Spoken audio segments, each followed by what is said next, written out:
Hi everybody, apparently it's Tool Tuesday, and on this today's introduction is to airbrushing class.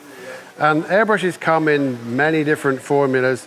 This one is gravity fed, so the liquid goes into the top, into the cup part of the airbrush. This one I tend to use more for acrylics. And on this particular one here, this is a suction fed airbrush, where the liquid is sucked out of the vial in the bottom. And we use air to drive the paint out through, and it's double action. Double action meaning down for air, and as I pull the trigger backwards, that pulls the needle back and allows the liquid and air to travel out through the nozzle there. I've laid down some yellow dye on this background picture here, and I'm going to put some grass at the bottom. So this happens to be blue because I didn't have green ready. Blue and yellow even make green. So I'm just going to put some of this along the bottom here. So whilst you probably can't even see that arriving on the camera, when we take this away, you'll start to see what is happening underneath. So now I'm going to bring a grey or a darker color on. Let's find some black here, just to darken the bottom of this. Get a bit of shadow amongst some of these pieces at some points. Before we get up to the base of the flower. Oh look, there's a little butterfly there. We'll give that some color. So why an airbrush? Well, the airbrush allows us to get graduation really easy and control over our dyes. You can now see this starting to come together without any bleeding into our surface. So when we use wood dye, as we're using in this class, we get a great deal of control over the liquid onto our material. So of course it's nice to start off with a picture, but as we move forwards and learn how to operate the air gun or the airbrush, it gives us an amazing way to color our material and the way we want to keep it. So some woods fade, and by placing a dye in the area that we choose, we can keep the voice that so much longer. So it's an awesome tool. It's pretty easy to clean as well. There's only a few components once we unscrew it and take it apart. But double action is the thing we want to consider. Once more, down for air. As I can push the plunger down, that releases the air up through the hose and through the front of the gun. And as I pull the trigger back, that is our double action, and that moves the needle back. If I just take the handle off here, you'll be able to see this is the needle, and as I pull the trigger backwards, you'll see it moving everything at once. So that's basically like pulling the needle, which leaves room for the liquid to go around it.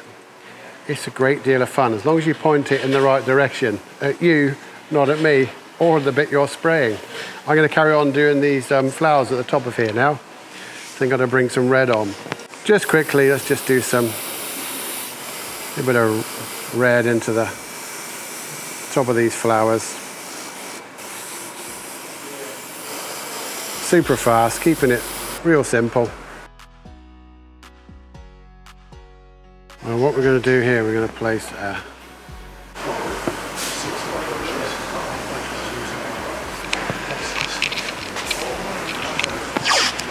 we need to mask this off around the outside.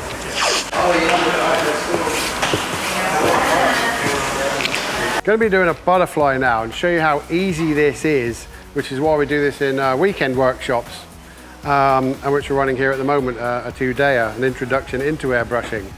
And as long as you can understand how the airbrush works and get the paint to arrive in the right place, then we're in good shape. Let's just do 3 colors to make this real fast. We'll start off using yellow, and I'm just gonna color the interior of the butterfly's wings. We've got an adhesive stencil on here which just tacks to the paper, and of course it will stick to our wooden surface. Bringing yellow on slowly because it's one of those colors you don't see too fast. And I'm gonna give the wingtips of this butterfly, doing this super fast for you, the red color. We'll also go up through his body. So the hardest thing about a butterfly now is symmetry. So we've got a real nice trick up our sleeve here. Now, Grey is the appropriate color. I've got black here at the moment. I'm going to use this. So to get both airbrushes the same, this is an infill stencil, one from my signature series, and this is as easy as it can get when it comes to putting the interior on a butterfly's wing. You've got to watch for the overspray, so we're not spraying too heavily. Mustn't forget the body in here. Let's enhance him even more with one of these wing enhancements. So we'll find the little space in between. Gonna huff a bit over there. Come around, flip that over. It dries almost immediately. To the other side. And all that's left now is to do the reveal before we put his little feelers on. So we're going to carefully peel the tape off because it can tear the paper. The adhesive material we're using on the stencil is less tacky, so that one isn't an issue. But you've got to be careful when you're using low tack masking tape not to peel the paper off. And a good quality paper for practicing on is still worth it. All right, we're nearly at the fun stuff. I should have gone around the edge of the butterfly to make sure it has an edge before I took that away. Real simply around the edge like this. And this means it has a finish line around the edge of its wings. Good job I remembered that.